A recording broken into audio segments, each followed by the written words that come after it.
আচ্ছা, সময় আপনার বশ না আপনি বাধা পড়ে গেছেন সময়ের আবর্তে?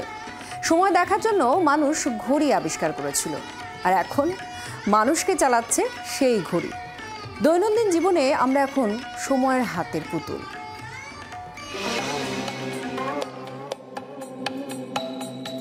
মানুষ এখন ঘড়ির দাস। সকালে সন্তানকে তৈরি করে স্কুলে পৌঁছে দেওয়া থেকে শুরু করে নিজে অফিস যাওয়া, অফিস থেকে ফিরে সামাজিকতা রক্ষা বা ছুটির দিনের পরের দিনের কাজে বেরোনোর প্রস্তুতি, সব মিলিয়ে যেন আমাদের চালাচ্ছেই ঘড়ি। প্রতিটি মানুষের যেন হৃদয়ে গেঁথে গিয়েছে একটা করে ঘড়ি। যার যত ব্যস্ততা, তার ঘড়ি ছুটছে তত দ্রুত বেগে। খিদিরপুর ৭৫ পল্লীর ৬১তম বর্ষে শিল্পী বিভাস মুখার্জি এক কাল্পনিক শহর তৈরি করেছেন।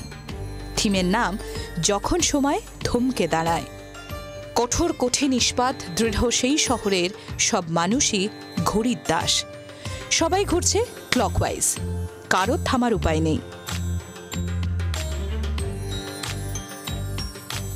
টোটাল ব্যাপারটা হচ্ছে লাইফ, সেই জন্ম থেকে মৃত্যুর মধ্যে যে কোনো কাজ সব সময় নির্ভর, সব কিছু সময় নির্ভর, সময় অনুযায়ী সব কিছু হয়।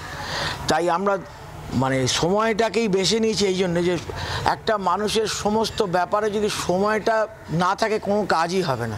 সব কিছু আমরা সময় নির্ভর করে করার চেষ্টা করি জন্ম থেকে মৃত্যুর মধ্যে। সেই জন্যই আমাদের যিনি শিল্পী বিভাস মুখার্জি, উনি এটাকে হাইলাইট করেছেন সময়টাকে। খিদিরপুরের ব্লকবাস্টার পুজোগুলোর মধ্যে প্রত্যেকবার নতুনত্ব থিম দিয়ে সবার নজর কাড়ে ৭৫ পল্লী। এবার ৭৫ পল্লীতে সময়কে অনেকগুলো আঙ্গিক থেকে তুলে ধরার চেষ্টা করেছেন এখানকার থিম শিল্পী। শেষ পর্যন্ত কি দাঁড়ালো? সময় কি থমকে গেল, নাকি এই খিদিরপুরের ঐতিহ্য মেনে এই সময়টাও তরতর করে এগিয়ে চলল প্রবীণ থেকে নবীনের দিকে? জি ২৪ ঘন্টার জন্য ক্যামেরার দীপের সঙ্গে অয়ন, কলকাতা। বাংলার আওয়াজ, বাঙালির আবেগ, জি ২৪ ঘন্টা।